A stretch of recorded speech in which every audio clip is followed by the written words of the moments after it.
Mari kita masuk ke dalam hadirat Tuhan itu dengan tulus hati. Sebab Tuhan tidak pernah menolak orang-orang yang tulus hatinya.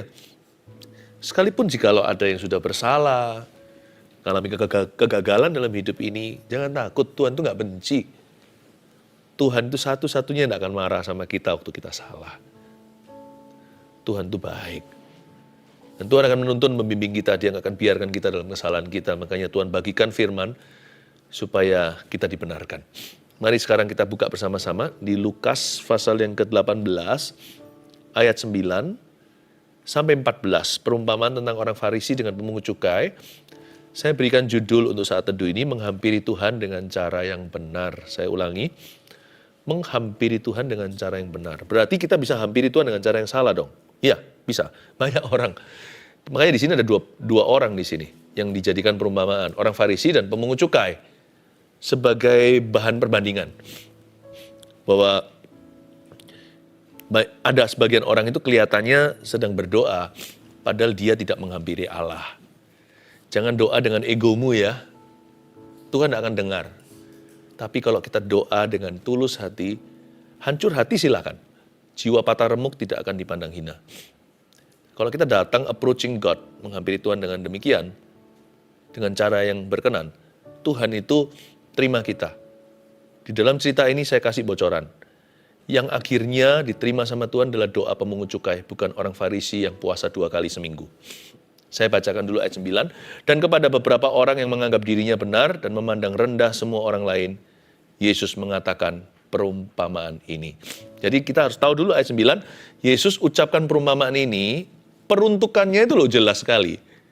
Untuk menyindir orang-orang yang menganggap dirinya benar. Dan mereka yang suka memandang rendah orang lain. Tuhan buat perumpamaan, saya baca lagi ayat 9, dan kepada YTH yang terhormat, to whom it may concern. Ini ditulis kepada orang yang menganggap dirinya benar dan memandang rendah semua orang lain. Yesus mengatakan perumpamaan ini. Kita nggak bisa doa dengan ragi Farisi. Apa itu? Nggak bisa kita sembayang, ngaku-ngaku masuk hadirat Tuhan, padahal egois hatinya. Nggak bisa. Doa itu di pelataran depan harus dibakar total korban bakaran. Berarti doa itu di level 1. Ya, saya tunjukkan sub-subannya doa ya. Kenapa begitu? Karena ini akhir tahun kan. Jadi kita harus lebih sungguh lagi cari Tuhan untuk tahun depan. Makanya jangan sampai doa kita itu ditolak alias dikembalikan. Doa di level 1 di pelataran depan itu harus bakar egomu.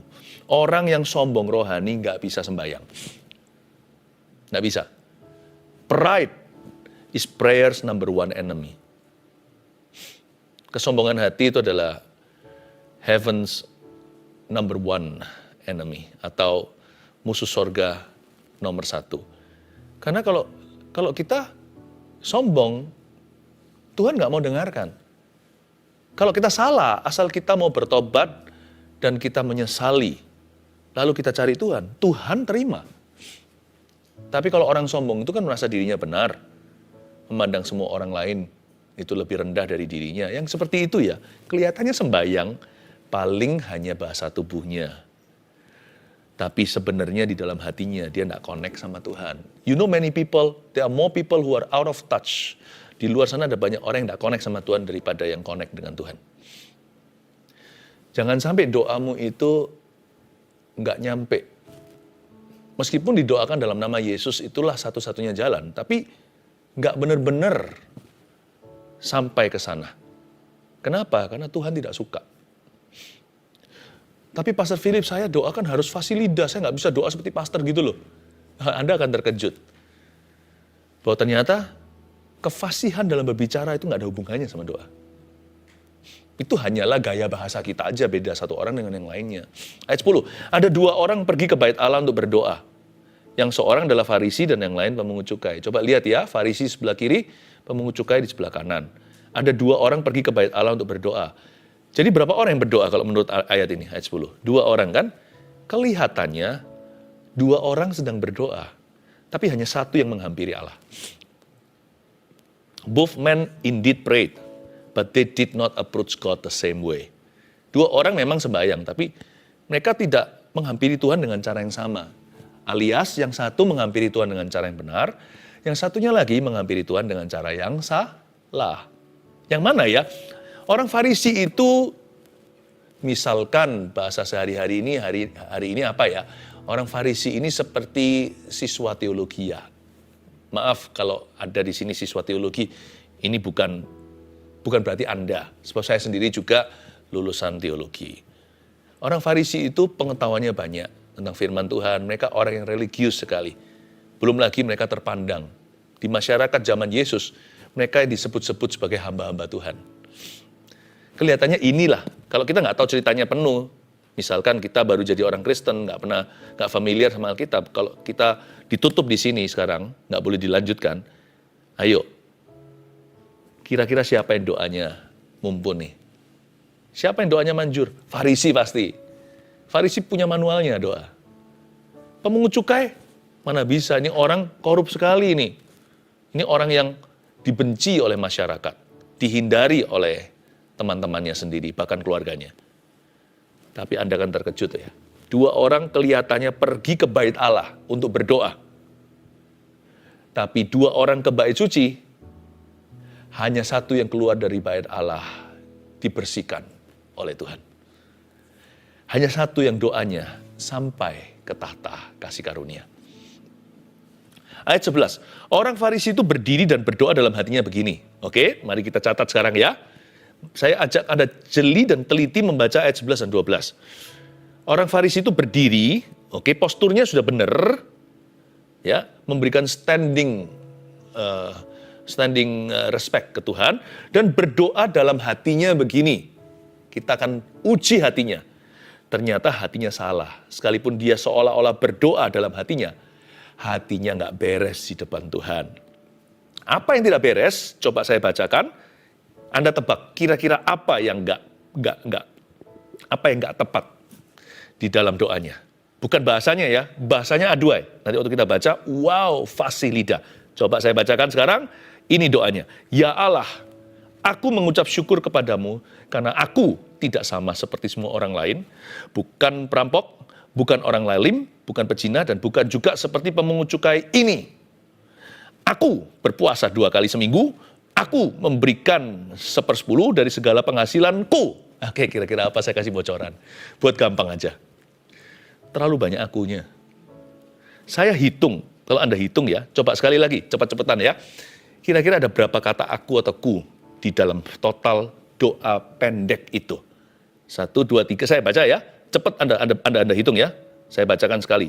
Ya Allah, aku mengucap syukur kepadamu karena aku tidak sama seperti semua orang lain, bukan perampok, bukan orang lalim, bukan pezina, dan bukan juga seperti pemungut cukai ini. Aku berpuasa 2 kali seminggu, aku memberikan 1/10 dari segala penghasilanku. Cepat, berapa? Ya, teman-teman yang ada di sini sekarang, kru di balik layar, semua pada berkata 5. Betul sekali, 5. Dalam doa pendek, 2 ayat yang merupakan 1 kalimat yang panjang. Ada 5 kata saya, I. Tahu nggak? Ini kelihatannya seolah-olah dia berdoa kepada Tuhan, padahal dia berdoa pada dirinya sendiri. Tapi pakai nama Tuhan. Hebat nggak? Makanya Tuhan benci sekali dengan kemunafikan Farisi. Karena mereka memanfaatkan Allah. Mereka memakai nama Tuhan dengan sembarangan. Nama Tuhan dijadikan alfa omega, depan ya Allah, belakangnya itu Tuhan, dalam nama Yesus gitu ya. Kalau kita hari-hari ini doanya begitu, begini. Tapi di tengah-tengah itu semua penuh dengan dirinya sendiri. Aku, main. Aku punya aku, saya. Punya saya. Jadi nampaknya dia itu berdoa, padahal dia sedang berdoa pada dirinya sendiri. Nampaknya dia berbicara kepada Allah, padahal dia sedang berbicara dengan dirinya.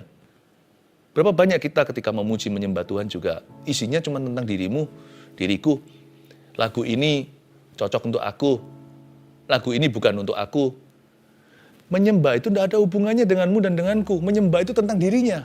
It's all about him. Kalau kita menyembah, itu lebih banyak ke engkaunya. Minimal lah kalau kita ada sungkannya gitu ya. Minimal ke dianya. Dia terlebih besar, dia terlebih besar di dalamku, di dalamku. Yesus terlebih besar, Yesus terlebih besar di dalamku selama-lamanya. Kita lebih ke objeknya, dia terlebih besar, Yesus terlebih besar, itu subjeknya. Ya kan? Dianya tuh, kata dia di situ, Yesusnya itu 4 kali minimal, kita hanya 2 atau 3 cukup. Terakhir ditutup dengan selamanya. Contohnya, lagu itu bukan tentang kita. Kita dihubungkan dengan Allah aja sudah gak layak kok. Kita bisa disebut di satu lagu dengan dia ya, ada engkau, ada aku, itu luar biasa loh. Siapakah aku ini jadi biji matamu? Dengan apa aku balas selain memuji dan menyembahmu? Berapa kali kita kalau sering kali punya kita pun kebiasaan, kita ke gereja juga lihat, ini lagunya cocok untuk aku, udah cocok. Datang untuk menyembah, lagu nomor 2. Firman juga sama kan, wah ini pembicaranya lucu nih, ini entertaining ini. Siapa bilang Tuhan itu harus hibur kita? Emangnya Tuhan itu entertainment? Kan enggak. Kalau saya dengar firman Tuhan, yang khotbah bagus atau tidak, asal kalau dia baca Alkitab dan singgung saja Alkitab, maka itu saya pegang minimal firman yang murni. Ayat masnya apa? Jikalau penjabarannya kurang pun saya tetap dapat sesuatu. Asal bukan penjabaran yang tidak Alkitabiah. Saya nggak datang mendengarkan firman itu dengan seperti juri di kontes nyanyi. Saya lihat apakah yang khotbah ini fales atau enggak. Enggak. Saya takut kalau yang khotbah itu terlalu bagus, terlalu terang kan, terlalu jelas kan. Jadi kalau saya melanggar firman, saya sudah nggak punya alasan. Minimal saya nggak bisa ngomong di depan Tuhan, saya nggak ngerti firman yang dibagi, saya nggak ngerti khotbahnya. Nah, kalau kita nggak ngerti, kalau kita salah kan masih ada alasannya. Kalau sudah jelas sekali, malah bahaya. Justru kalau kasih firman yang super clear, you and I, kita nggak bisa lari. Makanya kalau yang samar gitu pun saya berkata, Tuhan aku tetap dapatkan remah-remahnya. Aku tetap dapatkan protein, dapat gizinya. Saya berkata, Tuhan ini aku ngerti, itu yang ngerti. Tuhan akan hakimi dan adili kita berdasarkan pengertian kita. Akunya terlalu banyak nih orang Farisi. Aku. Lalu ada kata ini tuh, coba Anda cermati ayat 11 tadi ya. Mana itu ada? Tadi, orang Farisi itu berdiri dan berdoa dalam hatinya begini. Ya Allah, aku mengucap syukur kepadamu, karena aku tidak sama seperti semua orang lain, bukan perampok, bukan orang lalim, bukan pezina, dan bukan juga seperti pemungut cukai. Ini, Anda tahu ini artinya apa? Kayak anak kecil, ketemu anak kecil, gitu, jijik gitu. Ininya itu, ini jijik. Jijik menghindari kayak, ini orang pemulung ini, bau compang-camping dari sampah. Kalau kita lihat orang muntah di jalan, Nah, nya itu sebuah jijikan. Ya, Dan Tuhan nggak suka dengan attitude itu, ternyata. Itulah sebabnya ditolak, bukan karena dia fasilida atau bukan. Dan dia berpuasa sih. Ayat 12, aku berpuasa 2 kali seminggu. Memang orang-orang Farisi itu, orang-orang Yahudi yang ortodoks begitu, mereka berpuasa Senin Kamis. Mereka berpuasa di hari kedua, minggu itu. Hari pertamanya kita itu hari Senin kan. Tapi kalau hari mereka, hari pertama itu Minggu. Sabtu itu Sabatnya. Jadi mereka itu puasanya itu Senin dan Kamis, Monday and Thursdays.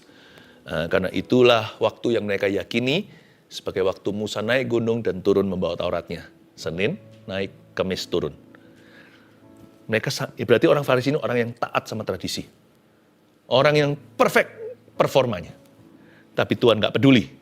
Kalau kamu berani gituin saudaramu, Tuhan juga akan sama dirimu. Tuhan kan pasti akan memandang rendah orang yang memandang orang lain rendah, ya kan? Coba bayangkan jika Anda itu melihat orang lain yang hutang sama Anda itu Anda bebaskan. Lalu habis itu, dia itu orang lain lagi hutang sama orang itu, yang hutang pada dirimu, yang Anda bebaskan itu, lalu dia mencekik orang tersebut, padahal utangnya dia cuma ribuan rupiah. Hutangnya orang yang Anda bebaskan itu jutaan atau ratusan juta. Anda lihat gitu bisa respect nggak? Aku bebaskan kamu ratusan juta, itu orang hanya ratusan ribu, kamu cekik begitu. Kamu masukkan penjara. Wah, nggak baik ini, nggak baik kamu. Kita bisa begitu kan? Kalau begitu saya juga akan menjarakan kamu. Mungkin kita bisa berkata gitu. Jikalau Anda adalah orang yang berpengaruh, yang berkuasa. Tuhan juga sama. Bayangin kalau orang yang kayanya tanggung, hina-hina temennya yang tidak sekaya dia. Lah kalau Anda adalah konglomerat terkaya di negara itu melihat begitu, Anda bisa merasa gimana? Anda bisa merasa jijik kan? Kenapa kamu demikian? Aku loh tidak pernah hina kamu, aku orang kan. Kenapa kamu hina orang lain? Tapi sama saya, kamu takut-takut dan menjilat. Berapa banyak kita itu seperti menjilat Tuhan, tapi waktu sama bawahnya kita tekan. Dan Tuhan berkata, aku juga jijik sama dirimu. Itu menghampiri Tuhan dengan cara yang salah. Karena jangan salah, karena Tuhan itu nggak bisa kita tipu. Satu saja problema kita dengan Tuhan. Tuhan Maha tahu, masalahnya gitu. Kalau kita nggak tahu kan, luar dalam, depan belakang. Kalau Tuhan itu begini, di koin yang sama itu yang menghadap ke dia bisa lihat koin hadapan belakangnya, dia bisa lihat sisi satunya. Tuhan itu melihat dua-dua tanpa tukar bayangan. Ajaib Tuhan. Makanya itu kalau kita menghampiri Tuhan, mesti dengan sikap hati yang benar. Nanti saya kasih rangkumannya, tenang aja. Kita ngeflow dulu ya. Ayat berapa ini sekarang? 13 sekarang ya. Tetapi pemungut cukai itu berdiri jauh-jauh. Nah sekarang giliran, lakon kedua. Malah justru lakon sesungguhnya. Tetapi pemungut cukai itu berdiri jauh-jauh. Dia ngerti dia salah lah. Dia tahu lah bahwa dia di dunia abu-abu. Dia tahu bahwa seringkali dia kompromi dan kadang-kadang jahat lagi. Tapi dia itu sebenarnya masih ada rasa sungkan sama Tuhan, ada takutnya. Jadi dia kalau datang ke gereja itu perasaan nggak bersih itu ada. Jadi orang ini masih tidak bisa menipu hati nuraninya. Jadi dia datang, pemungut cukai itu ke bait suci, berdiri jauh-jauh. Bahkan ia tidak berani menengadah ke langit. Melainkan ia memukul diri dan berkata, kata memukul sini itu memukul-mukul. Jadi ini majemuk, memukul sini itu repetisi. Jadi dia bukan hanya memukul diri, aduh gitu. Enggak, dia memukul terus. Ini bukan mengajarkan kepada kita bahwa kita boleh melakukan ini. Tapi orang ini tidak terasa secara fisik sampai mukul-mukul dada. Karena di dalam hatinya dia nggak tahan. Aku kok bisa begini ya? Aduh, aku kok bisa begitu? Dia pukul-pukul dadanya seperti ini. Aku memukul-mukul. Pernah nggak kita merasa gitu? Alias menyesal. Pernah nggak kita itu menyesal sampai nggak berani melihat wajah kita sendiri di cermin? Mungkin setelah kita marah-marah sama keluarga, mungkin setelah kita berbuat dosa, mungkin setelah kita jatuh ke dalam kebiasaan lama, atau mungkin karena kita keceplosan atau ya kebobolan di depan umum, lalu habis itu kita melakukan sesuatu yang merugikan semua dan sulit ditarik, udah menjadi reputasi dan sudah menjadi kerusakannya udah terjadi. Pernah nggak?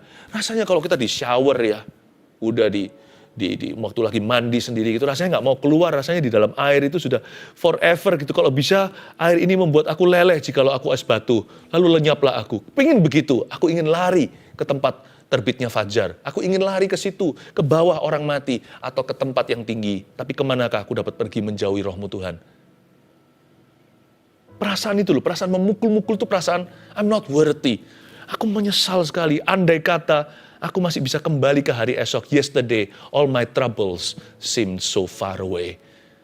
Semua masalahku di kemarin itu rasanya jauh ya. Tapi setelah aku melakukan itu, aku tidak bisa kembali. Anda merasa stagnasi dengan kesalahan sendiri? Ini pemungut cukai rasakan itu. Dia memukul diri sendiri serta berkata, mari kita lihat perkataannya. Ya Allah, kasihanilah aku orang berdosa ini. Nah, pakai kata ini juga nih. Tapi kali ini dia bukan jijik sama siapa-siapa. Dia jijik sama diri sendiri. Lebih tepatnya, dia jijik sama perbuatannya. Dia berkata, ya Allah, kasihanilah aku orang berdosa ini. Kata ini itu sama dengan ininya Farisi, hanya alamatnya beda. Si Farisi ditujukan ke pemungut cukai. Si pemungut cukai, ini itu ditujukan pada diri sendiri. Tapi dia nggak bunuh diri seperti Yudas Iskariot. Bunuh diri itu kebodohan lagi. Karena dia lari dari responsibility, dari tanggung jawab. Dia enggak. Dia datang ke bait suci. Yudas bunuh diri. Dia keluar dari bait Allah. Yudas gantung diri. Tapi kalau orang ini masuk ke bait suci. Dan dia menghadapi Tuhan dengan kesalahannya. Makanya Tuhan respect. Gitu. Sama diri sendiri. Tapi dia enggak bunuh diri. Melainkan dia berkata, Tuhan, aku ngaku salah. Ini kayak Sakeus juga. Aku berkata kepadamu, orang ini pulang ke rumahnya sebagai orang yang dibenarkan Allah dan orang lain itu tidak. Sebab barang siapa meninggikan diri, ia akan direndahkan, dan barang siapa merendahkan diri, ia akan ditinggikan. Jadi percumalah kita datang pada Tuhan dengan kesombongan, kita nggak dapat apa-apa kalau kita merasa diri benar saja, dan orang lain selalu salah. Ini tidak ada hubungannya dengan percaya diri loh ya, atau kebenaran firman, tidak ada hubungannya. Ini bicara tentang sikap hati yang salah dan sikap hati yang benar, lawan katanya. Tapi saya ajak Anda melihat lagi ayat 13, doa orang ini saya coba tunjukkan sesuatu yang Anda mungkin tidak terpikirkan. Coba kita lihat ya, kita baca sekali lagi, apa kata orang pemungut cukai atau orang berdosa ini. Ya Allah, kasihanilah aku orang berdosa ini, ya. Sebenarnya dalam bahasa Yunani-nya lebih pendek daripada bahasa Indonesianya atau bahasa Inggrisnya. Dan tidak ada penyambungan kata, kira-kira begitulah ya. Dalam Greek-nya, Yunani-nya, dia itu, the words are not only much less, kata-katanya bukan hanya lebih pendek, tapi terkesan terpatah-patah. Jadi bunyinya seharusnya begini. God, mercy, sin, forgive. Terkesan seperti tidak fasih lidahnya, atau mungkin gara-gara dia sesegukan menangis. Atau saking hebohnya dia meratap, orang nangis sambil bicara itu kan susah, ya kan? Pernah lihat nggak orang lagi nangisnya deras, lalu dia coba jelaskan sesuatu, atau dia coba berdoa kan, gimana? Jadi bunyinya begini kira-kira ya, kalau dengan tangisan ya, misalkan. Allah, sorry, dosa, ampuni, kasihani. Seolah-olah God, mercy, kata kasihani itu atonement, atau dalam itu kata dia pakai kata kasihanilah itu pendamaian dengan Allah. Allah, sorry, salah, ampuni, dosa. Ini ngomong apa sih? Kita kadang mikir, nggak bisa doa nggak sih orang ini? Nggak fasih. Karena sebenarnya kata-kata ya Allah, kasihanilah aku orang berdosa ini dalam tulisan patah-patah. Selain patah-patah, putus-putus, dan juga pendek sekali. Sin, forgive me. Dosa, ampuni saya. Allah. Aduh, kayak bayi, gak bisa ngomong, kayak batita atau balita. Tapi ini didengar Tuhan. Tuhan ngerti langsung masuk. Kata atonement, pendamaian itu langsung Tuhan tangkap. Dan Yesus berkata, orang ini pulang ke rumahnya, dapat atonement atau didamaikan dengan Allah. Siapa yang selama ini kita selalu alasan gak bisa berdoa, gara-gara gak fasih lidah? Nah ini, contoh fasih lidah yang tidak didengar, yaitu si orang Farisi, dan tidak fasih sama sekali yang didengarkan oleh Tuhan Yesus. Bahkan penuh dengan air mata, bercampur kata-kata, nggak jelas keluarnya. Tetap Tuhan mengerti, dan Tuhan damaikan hatinya. Jangan beralasan lagi, saya nggak bisa berdoa, nggak bisa ngomong. Jangan lagi kita beralasan, doa itu harus panjang baru didengar. Saya nggak bisa panjang-panjang, patah-patah silahkan. Tapi hatimu harus tulus menghadap Tuhan. 3 poin sederhana. Ya kan? Menghampiri Tuhan dengan cara yang benar gimana? 1, jangan merasa diri benar atau memandang rendah orang lain. Itu harus pergi dulu. Doa itu di pelataran halaman depan, step 1, itu detox ilahi terjadi, egomu harus mati. Loh, bukan berarti kita tidak percaya diri loh ya. Kalau kita benar, orang lain salah ya harus jelas itu. Apalagi kalau sesuatu yang alkitabiah. Tapi ingat loh ya, sikap hati kita tidak boleh begini. Kita merasa kita benar terus, jangan lupa kita ini tidak punya kebenaran. Kita hanya bisa hidup di hadapan sang kebenaran. You and I, we do not possess the truth. We only live before the truth. Akulah jalan kebenaran dan hidup, kata Yesus. Akulah kebenaran. Jadi hari ini kita punya pengetahuannya pun kita bisa benar, besok kita bisa salah loh jadi orang. Kalau kita tidak berkaca atau bercermin dengan Tuhan. Karena kita hanya bisa hidup di hadapan sang kebenaran. Ya, jadi jangan merasa diri benar atau memandang orang lain. Ini langsung di drop out doanya sama Tuhan di level 1. Jangan masuk dengan kesombongan. Karena Tuhan tidak suka orang yang sombong. Gampang, Tuhan tidak pernah tulis dia nggak suka siapa. Tapi di Alkitab jelas-jelas ditulis gini. God opposes the proud. Tuhan menentang orang congkak. Jadi langsung kelihatan sentimen Tuhan sama siapa. Ya. 2. Bagaimana kita menghampiri Tuhan dengan cara yang benar itu seperti apa? Fokus pada engkau di dalam doa. Bukan pada aku. Fokus di dalam engkau. Ya. Nah, baru doa adalah doa.